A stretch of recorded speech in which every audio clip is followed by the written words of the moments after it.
Hello বন্ধুরা, সবাই কেমন আছো? আশা করছি সবাই খুব ভালো আছো। তোমাদের ভালোবাসা আমিও খুব ভালো আছি।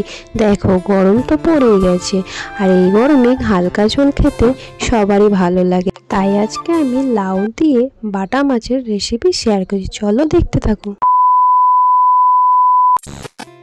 দেখো, বাটা মাছগুলো কিন্তু পুরো জ্যান্ত ছিল, জল থেকে তুললেই মাছগুলো মরে যায়।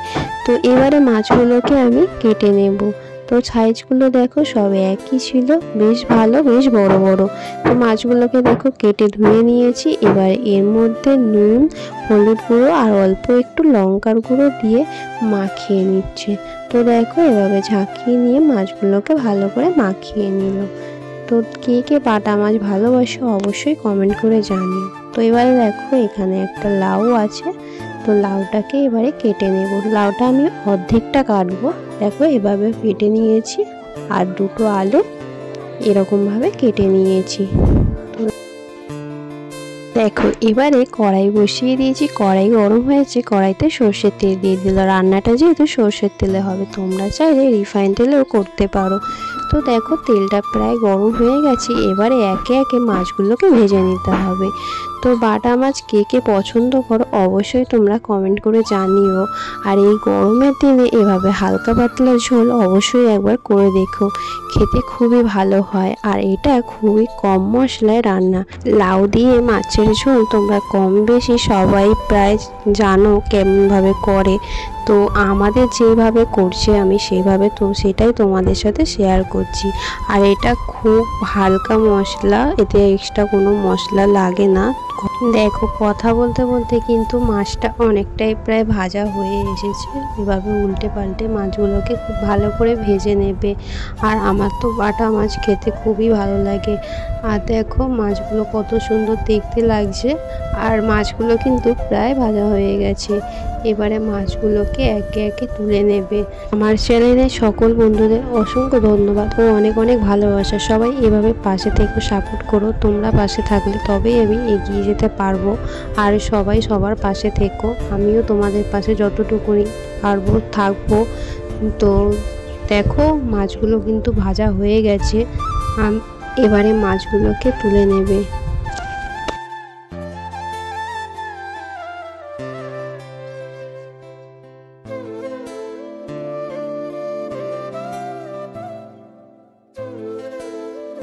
দেখো এবারে একে একে সব মাছগুলো কিন্তু তুলে নিল। নেওয়ার পর বাকি যে মাছগুলো ছিল সেই মাছগুলোকেও একইভাবে ভেজে নেবে। তো দেখো আবারও মাছগুলো কড়ার মধ্যে দিয়ে দিল। তো এবারে এই মাছগুলোকেও ভেজে নেবে। চলো বন্ধুরা, কেউ স্কিপ করো না, সম্পূর্ণ ভিডিওটি দেখো। আর ভালো লাগলে অবশ্যই লাইক কমেন্ট করে জানিও। তো চলো বন্ধুরা, সম্পূর্ণ ভিডিওটি দেখতে থাকো, আর কেউ স্কিপ করে দেখো না। তো অবশ্যই লাইক করে দিও, আর ভিডিও শেষে একটা করে কমেন্ট করে দিও। তো দেখো এই মাছগুলো কিন্তু প্রায় ভাজা কমপ্লিট হয়ে গেছে। এবার এই মাছগুলোকেও একইভাবে তুলে নেবে। দেখো দেখেই বোঝা যাচ্ছে ভাজা কমপ্লিট। তো এবারে এই মাছগুলোকেও দেখো একইভাবে তুলে নিল। মাছ ভাজাগুলো দেখতে কত সুন্দর লাগছে। আমার তো বাটা মাছ ভাজা খেতেও বেশি ভালো লাগে। তো যাই হোক, মাছগুলো তুলে নেওয়ার পরে দেখো ওই কড়াইতে এবারে কেটে রাখা আলুগুলো প্রথমে দিয়ে দিল। তো কেটে রাখা আলুগুলো দিয়ে কিছুক্ষণ একটু আলুটাকে ভাজা ভাজা করে নেবে।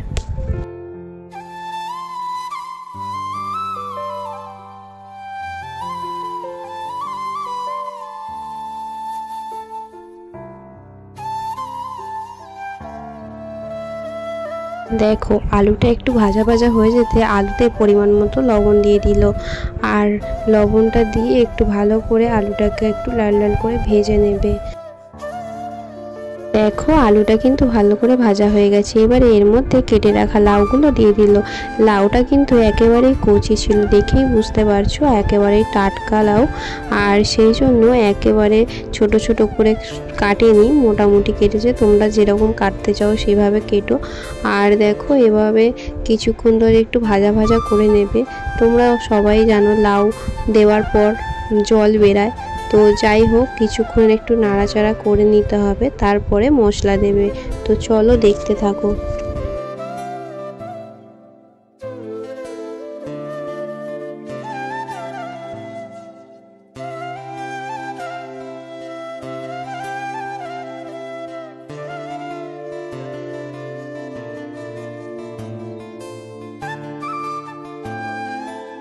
দেখো বেশ কিছুক্ষণ লাউটা কিন্তু ভাজা ভাজা করা হয়ে গেছে। এবারে এর মধ্যে পরিমাণ মতো লবণ দিয়ে দিল, 1 চামচ হলুদ গুঁড়ো দিল, আর অল্প একটু লাল লঙ্কার গুঁড়ো দিল। তো তোমরা চাইলে লঙ্কা গুঁড়োটা স্কিপ করতে পারো। আর যেহেতু এটা একটু কালারের জন্য দিয়েছে, এটা কিন্তু একেবারে ঝাল হয়নি।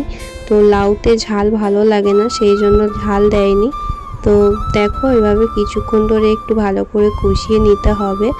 আর এটা থেকে অনেকটাই জল বেরাচ্ছে, দেখেই বুঝতে পারছো। তো যাই হোক, দেখো বেশ কিছুক্ষণ ধরে নাড়াচাড়া করে নিয়েছে। এবারে এর মধ্যে পরিমাণ মতো জল দিয়ে দেবে। আর যেহেতু এটা ঝোল হবে, সেই জন্য ঝোলটা তোমরা কি কতটা রাখতে চাও সেই অনুযায়ী জলটা দেবে।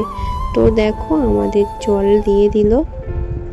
আমাদের যতটুকুনি ঝোল রাখবে সেই পরিমাণ মতো জল দিয়েছি। তো জল দেওয়ার পর এবারে ঢাকা দিয়ে দিল। কিছুক্ষণ পর দেখো ঢাকাটা খুলে নিতে দেখো লাউটা কিন্তু প্রায় সিদ্ধ হয়ে গেছে, আর আলুটাও সিদ্ধ হয়ে গেছে। তো এবারে এর মধ্যে যে ভেজে রাখা মাছগুলো ছিল, একে একে দেখো মাছগুলো সব ঢেলে দিল। তো মাছগুলো দেওয়ার পর এবার খুব ভালো করে এটাকে মিশিয়ে নেবে।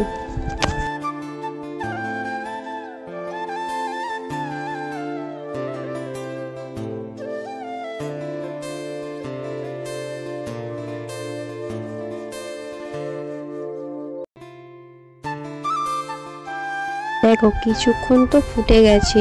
এবারে এটাকে নামিয়ে নিয়ে এবার একটু ফোড়ন দিয়ে নেবে।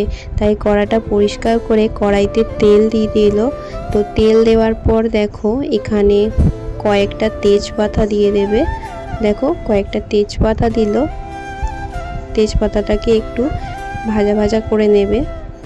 তো তেজপাতাটাকে একটু ভাজা ভাজা করে নেওয়ার পর এখানে একটা শুকনো লঙ্কা 2 টুকরো করে দিয়ে দিল। তো দেখো শুকনো লঙ্কাটা দিয়ে দিল। শুকনো লঙ্কাটাও ভাজা ভাজা হয়ে গেছে। এবারে এর মধ্যে 5 ফোড়ন দিয়ে দিল। তো এবারে ফোড়নটাকে একটু ভাজা ভাজা করে নেওয়ার পর এবারে যে ঝোলটা নামিয়ে রেখেছিল, এবারে ওই ঝোলটা এই ফোড়নের মধ্যে দিয়ে দিল। দেখো ফোড়ন দিয়ে দিল, কত সুন্দর ফুটছে, দেখো দেখতে কি ভালো লাগছে। তো এভাবে আরও কিছুক্ষণ ধরে ফুটিয়ে নেবে।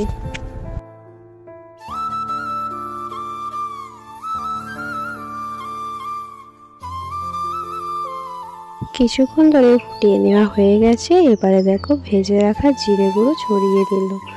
তো এবারে ভাজা মশলাটা ছড়িয়ে দেওয়ার পর খুব ভালো করে একটু মিশিয়ে নিল। দেখো রেডি হয়ে গেছে আমাদের লাউ দিয়ে মাছের ঝোল রেসিপি। খুবই হালকা মশলা, দেখলে তোমরা সম্পূর্ণটা খুবই কম মশলায়। তো দেখো এবার নামিয়ে নিল। লাউ দিয়ে মাছের ঝোল রেসিপিটি আমাদের কমপ্লিট। দেখো দেখতে কত সুন্দর লাগছে, আর খেতে খুবই ভালো হয়েছিল। আর এই গরমে খুবই স্বাস্থ্যকর একটা রেসিপি, তোমরা অবশ্যই একবার ট্রাই করো এভাবে।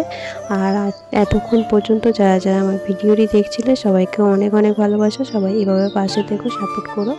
আজকে ভিডিওটা এখানেই শেষ করলাম। আবারও দেখাবো অন্য কোনো রেসিপি, অন্য কোনো ভিডিওর সঙ্গে। ততক্ষণে টাটা।